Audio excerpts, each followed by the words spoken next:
Hey there everybody, I wanted to show you my Yamaha G1. I believe this is an 84, and I just spent the last month or so restoring this thing, just more like just fixing it in my garage, but I finally got it running today. Like I just rode this thing for the first time like an hour ago. I bought it non-running, super cheap. It was in rougher condition, let's just say. I painted it up, I made it look nice, but I want to show you what my issue was, and if you're stuck out there with one of these, maybe this video can help.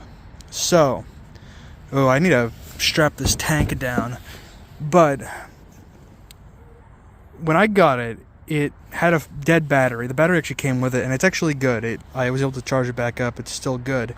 But when I got it, the guy he said it ran last year, left it outside in the winter, all winter, and didn't run in the springtime, and he didn't care about trying to fix it. So what I did is charge up the battery. Didn't run. It cranked over, and it would like pop. It would kick back. It would actually like try to start in the other direction, but then it would just never fire. Went through the entire spark system. The whole thing on this thing was kind of messed up. The entire electrical system was kind of messed up on this thing. So first of all, take a look at that. Before I got it, someone spliced it like twice. So that was my initial concern, and surprisingly, it actually kind of works. The fuse right here, there's two fuses, one right here, one right here. I actually don't have a fuse in this one. This is just a piece of like coat hanger, making that fusible connection. I didn't have spark on this thing, so I went through the switch, the pedal, because the accelerator pedal has a stop switch in it. Went through that. It would get intermittent spark, which I did not understand. Like sometimes the spark would work, sometimes it didn't. Checked the CDI, bought a new one. That didn't fix the issue. The old CDI was actually good, so I'm still running that old one, which is probably better than the cheap Chinese stuff I got. As you can see there, I've bypassed this delay relay because I think that was bad. There's corrosion in the connector, and the actual relay I think worked, but it would make like this really weird buzzing noise, and it wouldn't turn the car over. So I bypassed it, started turning over again. Still no spark. So I kind of realized at that point, after I had ohmed everything out, that it was probably something in the magneto, and I was unfortunately right. This isn't too hard, actually. This is not a terribly hard thing to fix. Little cover here, there's like 5 or 6 10mm bolts, comes right off. These throttle linkages are quick disconnect, they can just pop right off. A couple Phillips head, be careful, I almost stripped these. It was rusted for me, but these came off pretty easy. I didn't really actually need to take the coil off, but I had to check it anyways, I guess. Whatever.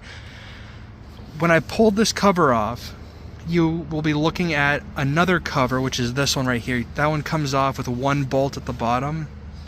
And then you're left with a fan assembly that is on top of the flywheel, which is what houses the magnets that run around the coils in there in the magneto. There's a trigger coil on the left side right here, down there, and a main coil, source coil on this side.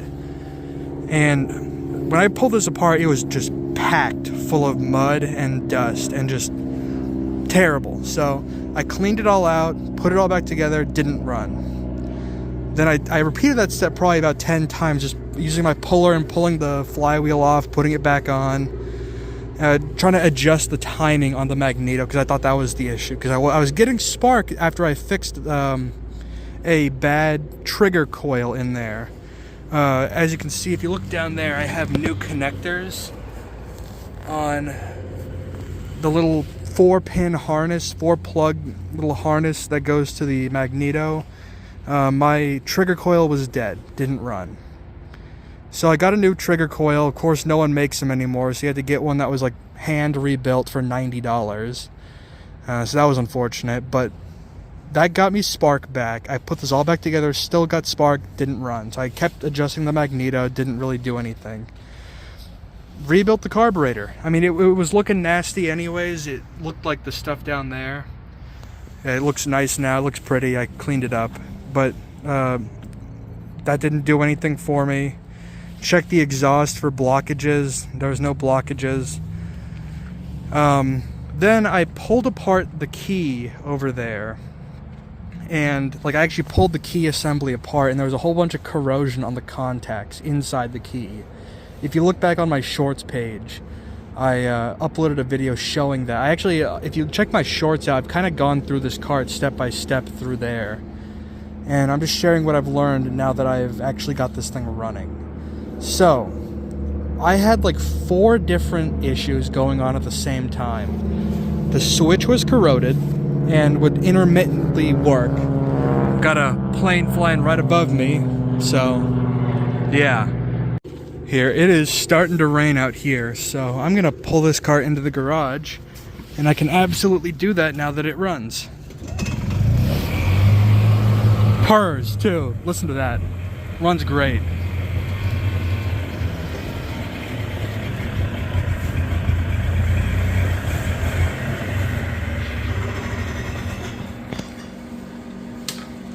All right, so back with this cart. My ignition switch corroded on the inside.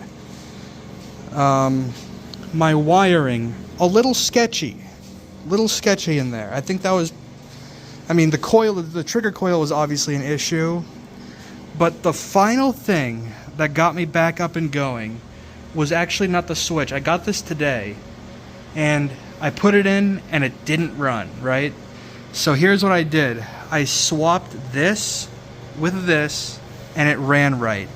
And if you look up here on my little like diagram, usually this should be forward and that should be reverse. Now I labeled it F and R, and this is how I can go forward. It actually starts up. My guess on this is someone didn't hook these wires up correctly, or they got 95% of them right and they swapped 2 of them, is my guess. There was a couple, yeah, see, take a look right there. There's 2 red with white. My guess on this is they swapped these 2. And I don't know who did this, but whoever did this should be ashamed of themselves. Like, that is disgusting. But, I mean, I guess you got to do what you got to do. But I swapped those 2 on these solenoids, and the thing immediately fired up and ran great. So I went through the tank, like the gas tank. I drained it out. There was a whole bunch of muddy water at the bottom of it. I need to strap that down as well, by the way. I'm not going to go too far with it like that, just sitting there. I bypassed the delay relay. All you got to do with the delay relay is jump the 2 white wires, leave the other 2 completely alone. Don't even touch them. The thing will run great. All that really does, from my understanding, is give a bit of a delay from when you press the pedal down to when it actually starts to fire it up. And that's to kind of prevent you from like switching it back and forth and having it like, you know, mess up the actual engine trying to like run backwards and forwards. But I'm going to be really careful with this. I'm going to come to a complete stop before I go in reverse or whatever. And that was pretty much the extent of my issues on this thing. I mean, I'm cool with it just sitting like that with the little diagram how it is. I'm still waiting on some seats. I might 3D print a little gas cap cover. And the paint job isn't great, but you know what? From 10 feet away, this thing looks pretty sharp. And it runs great. It really does. This thing runs super smooth. I'm really happy with this. This was a great little project. I'm so happy I have it running right now. Like, I live like 2 minutes away from my work, so I can just drive this thing to work, which is going to be fun. But I hope I can help someone out there with one of these, because I probably spent 40 hours, I'm not even probably joking, going through the electrical system bit by bit and just troubleshooting everything. And if I had experience with this previously, it probably wouldn't have taken me that long, but I'm more of a snowmobile guy. I've done a couple little fix 'em up on a Indy I have, but never something this complicated as far as proprietary, like nothing else kind of like it. Really old, having to scour forums to make it work, but I just stuck with it. I tried everything, all the tips that were on forums, and eventually I figured it out. So I'm really happy. This thing runs great. Again, I'll probably get some. I have some seats on the way from Amazon. I just got some generic boat seats. I hope they fit all right, but it'll be nice to actually have some kind of cushion there. And, you know, I'm not sitting on the fiberglass straining it out. There's a bit of a frame in there that takes up a bit of the weight of a passenger, so that's pretty much all I have to say. Thanks for watching. Leave any questions in the comments. I'll probably get to them. I appreciate you watching. This is my little golf cart project. Thanks. See ya.